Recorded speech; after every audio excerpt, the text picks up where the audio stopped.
My point, if I understand the question right, is not that Americans, all native-born, all belong and are attached and have this deep commitment and solidarity. We just have to make sure immigrants have that. No. In fact, I think the story is pretty clear that over the generations, it's been immigration and the process described by others on the panel that has reinvigorated and actually made real a lot of that sense of commitment and identity.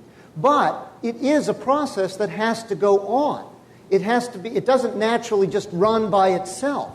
And the question of, how the Irish became American, or, is an interesting question. Part of it is, well, they weren't black, right?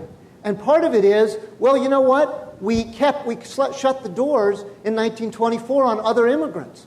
And so there was this long period where we didn't have a lot of immigrants coming in. And part of it was we had these coercive Americanization programs. Now, none of these things I'm proud of, I think, are pretty.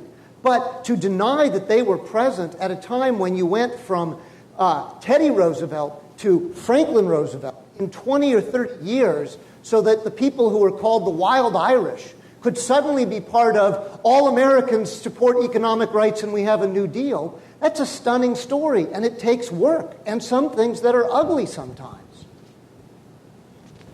Well, I understand belonging as a process of accommodation, but in the same time, integration is, for us, I'm talking about like a binational, bicultural, bilingual individual, is the opportunity to fully participate in the American society with respect and dignity.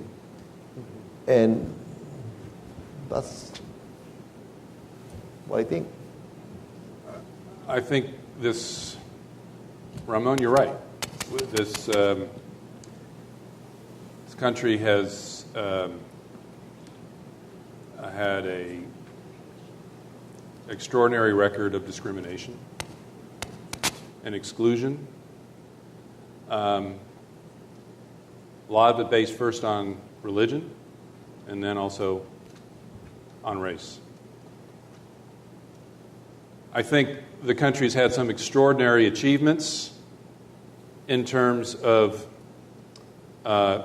integration and incorporation. None of them have come easily, and none of them have come without the struggle of those excluded, which is why my emphasis on the importance of transformative incorporation.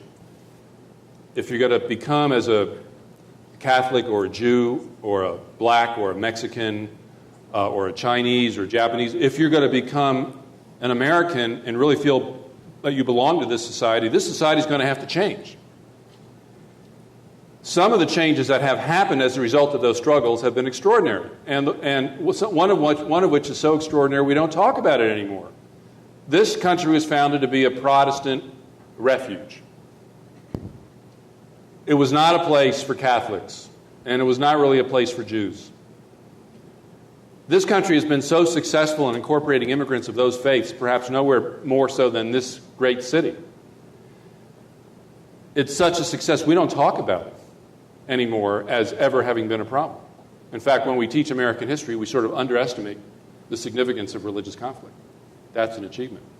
The story of race is much more uneven, and I think you can make a case that the losses have been as great or as greater than the gains in that way. And the big question of our moment is, can we overcome the racial barrier that has marred so much of efforts at belonging to America? What Noah said about how did the Irish become American, the famous title of the book is How the Irish Became White. And an awful lot of Europeans became American by becoming white and turning around and visiting exclusion on those who were not white. There's a long history of that, and anyone can reasonably conclude that we may never overcome that. Except we also now have an African-American president, something that was unimaginable even 30 years ago, and a second-generation immigrant whose father was an African, unimaginable 40 or 50 years ago. So there's also reason for hope. And you may be right that we don't get there, and the inequities based on race and class continue to reproduce themselves. If we get there, it's got to be through a hell of a lot of tenacious struggle by those who feel the exclusion most intensely, who demand that they will subscribe to American ideals if America changes to accommodate them. And so my answer is that I'm going to mangle the quote, but the famous quote about, democracy is not a very good system except that it's better than the others. So, I would not say obviously you're right. Obviously the inclusionary model has not worked for everyone, and it hasn't worked perfectly probably for anyone. And it's a painful, agonizing, difficult process when you go through it. But we do it better than any other country on the planet, like by a lot. Of people coming here from afar and creating that kind of community and sense of belonging, and we're in it together, and then we come together to solve problems. Now, that doesn't mean you, by any means, that you turn a blind eye to where it doesn't work. But there are two ways to go about. My life is a very practical goal. I work in Washington to try to make things different or better, and there are two ways to go about doing that. One is to say what's wrong and how do we fix the pieces that are wrong. But there's another way to do it. That's to say what have we actually done right in the past that we can lift up and build on.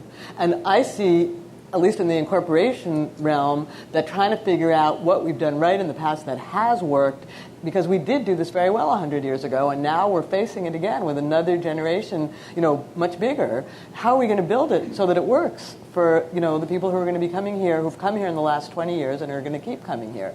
And yes, we could say, well, it doesn't work here, let's fix those things, and we need to do that. There need to be people that sort of take that approach. But there's also, I think, you need to say what has worked in the past, and how do we find the essence of that and make that work.